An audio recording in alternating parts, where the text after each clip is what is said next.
All right, so today let's dive into a design philosophy that's always in style, minimalist interior design. We've got a really interesting mix of articles on this, from practical tips to the philosophy behind it. Yeah, it's interesting to see how, even though minimalism is rooted in these early 20th century ideas, it still resonates so strongly today. It really does. Yeah. So for this deep dive, let's get into more than just less is more and uncover the real essence of minimalist interior design. What makes it work? And how can you actually apply it to your own space? That's the key, because it's easy to think of minimalism as this rigid set of rules, but it's more about understanding the principles and then adapting them to your own life and your aesthetic. Exactly. And I think one of the first things that jumped out at me from these articles is that minimalism isn't about stripping away personality. Yeah. It's about intentionality. Absolutely. Yeah, it's about being mindful of what you bring into your space, making sure each element serves a purpose, whether that's functional or simply brings you joy. Okay, so how do we create that? That feeling of intentionality? What are some of the core elements of minimalist interior design? Well, color is a great place to start. There's this common misconception that minimalism equals an all-white palette. Right. While a neutral base of whites, grays, or even like warm earth tones can create a sense of serenity, it's not the only way to go about it. Right, because several of these articles talked about using color in really unexpected ways. Exactly. One designer even suggested taking inspiration from nature. Like, think about the subtle variations of color you see in a forest or a desert landscape. You can achieve a similar effect in your home by using a monochromatic color scheme. Now that sounds counterintuitive, using one color. Yeah. But I can see how different shades and textures could add depth and interest. Precisely. And if you do want to incorporate an accent color, just be intentional about it. Choose one that complements the overall palette and use it sparingly to create a focal point or add a touch of personality. It's like that idea of less is more applies to color too. So we've got a serene color palette. What about furniture? Okay. I'm guessing those clunky ornate pieces from your grandma's house might not fit the bill. Probably not. When it comes to minimalist furniture, think clean lines, functionality, and quality over quantity. Choose pieces with a timeless design that will stand the test of trends. So instead of cramming in every piece of furniture you can fit, minimalism is more about curating a selection of key pieces that serve both a practical and aesthetic purpose. Exactly. One of the articles actually showcased a minimalist living room with only 2 chairs and a coffee table. Wow. It sounds almost radical, but they made it work by emphasizing negative space. Negative space. For those of us who aren't design gurus, what does that even mean? That's a great question. Negative space is essentially the empty areas in a design. It's the breathing room around your furniture and objects. In minimalist design, negative space is just as important as the objects themselves. It helps create a sense of openness, balance, and visual calm. So it's like giving your furniture room to breathe. Instead of feeling cramped, each piece gets to shine and the room feels larger. Precisely.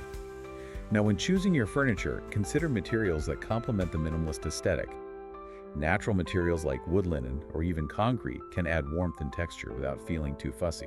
One of the articles mentioned how well wood and wool complement a minimalist aesthetic.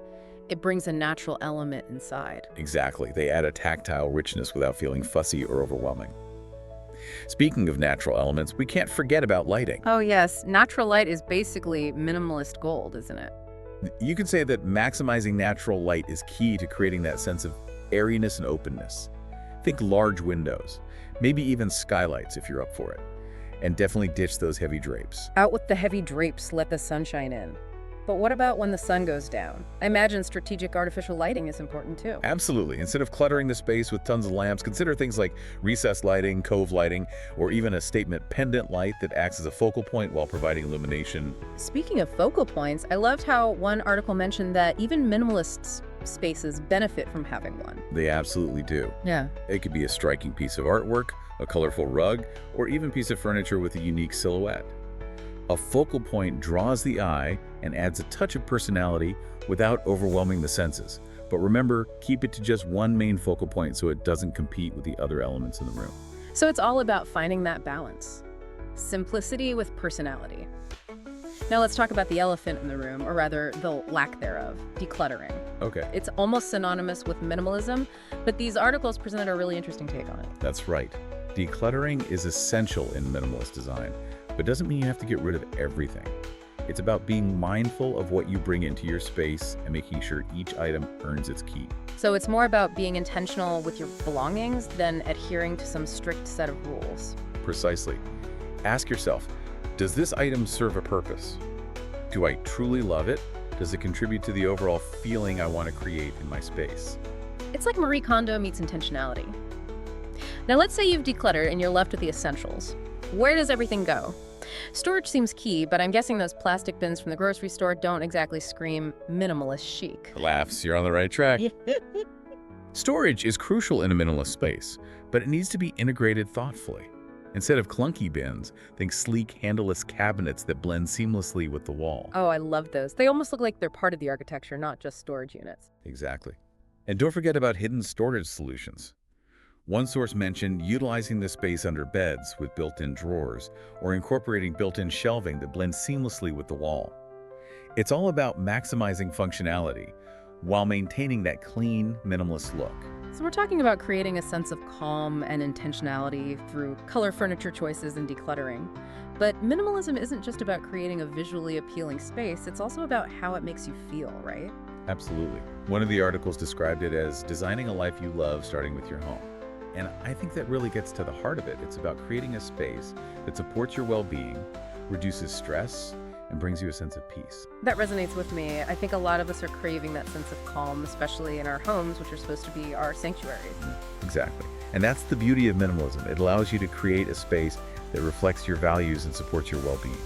And looking at this collection of articles, it strikes me that even though they're about interior design, a lot of these minimalist principles could be applied to other areas of our lives, wouldn't you say? Absolutely. Minimalism at its core is about intentionality, simplifying and focusing on what truly matters.